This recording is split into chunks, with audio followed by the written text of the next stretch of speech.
Hi ladies, it's Karen, and I come to you with like a quick little tutorial. Wanda, she's Boxabelle here on YouTube, and a couple others of you have asked me how I do the waterfall pages in my mini albums. You know, these where the pages flip like this. Now there's several different tutorials here on YouTube that you can go to and find, you know, exactly how to do it. It's real easy.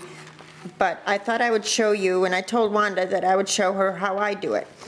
She had asked me if it was hard, and I told her if it was hard, it wouldn't be in my mini album. It's really easy. So I guess the first thing you would have to do is determine the size, what size mat are you going to want to use. And so for this tutorial, for the one that I'm making, I want to make mat sizes that are 3 by 4. And then you want to determine if you want it to be horizontal, you know, for it to flip, for the papers or photos to flip this way so that the photos are horizontal, or if you want them to be vertical and flip this way. For this particular one, I chose horizontal, which means that you're going to have to score them an extra 1/4 inch on one particular side. So for example, I want my mats to be 3 by 4, but I want them to flip, you know, long ways. So I'm going to have to score it on top here, and you'll get it after I do it. So that means I have to cut my cardstock 4 by 3 1/4, and then score it at the 3-inch mark, like this.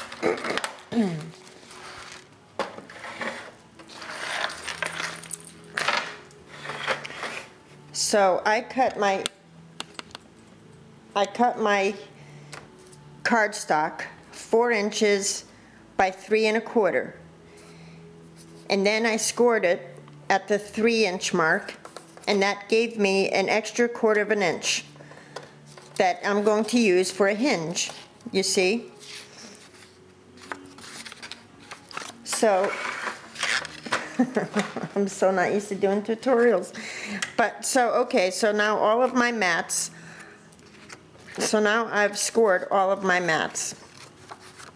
I've scored them all at a 1/4 inch, which left them 3 inches by 4 inches. And then I needed to cut a base, and your base has to be as long as the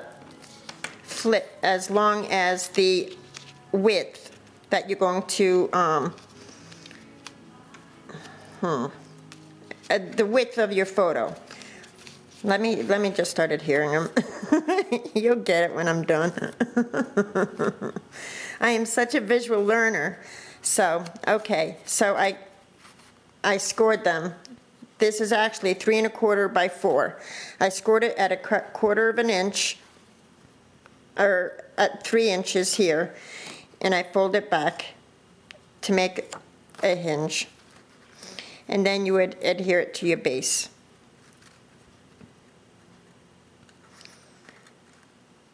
Like so. And I use score tape or something like it, you know, the Express It tape. You want something that's going to stand up over time. And you want to use a good cardstock because obviously it's going to get a lot of wear flipping back and forth. So, okay, so now you get the general idea. Now I'm going to adhere my next one just underneath.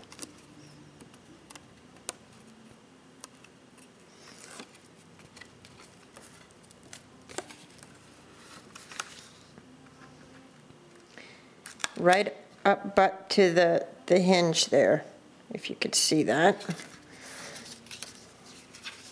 And it's up to you how many flips you want to incorporate. You know, you can have it go all the way down your page, it doesn't matter. It's just a great way to save space in your mini albums or even your layouts. I've used this in my layouts as well. You know, when there's an event that you have a lot of photos for, like I had a lot of photos when we were building our house. So I just made a little flip like this and incorporated it in the layout.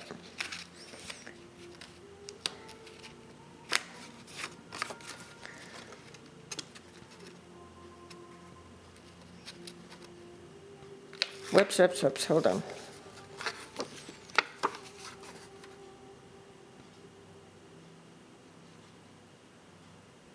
There. Okay.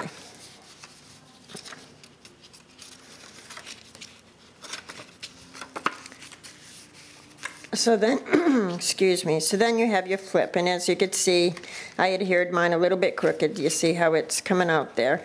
So you want to be way more careful than me. But you get the general idea, and I hope you get the general idea from this tutorial. You see, then, and you want to make sure that you give them all a really good crease, you know, so that they do lay flat before you adhere them. You see? So then it becomes a flip. And the base, if you want, this doesn't even have to, after you finish attaching all your pages, you can just cut this off here, because you don't really need the rest of this anymore. You could just cut it off here. And or you can make a long base and have it be part of the flip. So anyway, that's how I do my flips, and I usually put something, a clip or Velcro or something, so that it does lay closed, because I can never get them with a proper enough crease where they do lay flat. And then you know, then I just, you know, mat them. I usually mat the front of them, and sometimes I leave the backs of them for journaling. But it just, you know, is up to you. So for this mat, I made it 2 3/4 by 3 3/4, so that I left a 1/4 of an inch margin or whatever, you know, around for the picture there. So I hope this, I hope you understood what I was doing here. It really is quite simple, and I hope that helps, Wanda.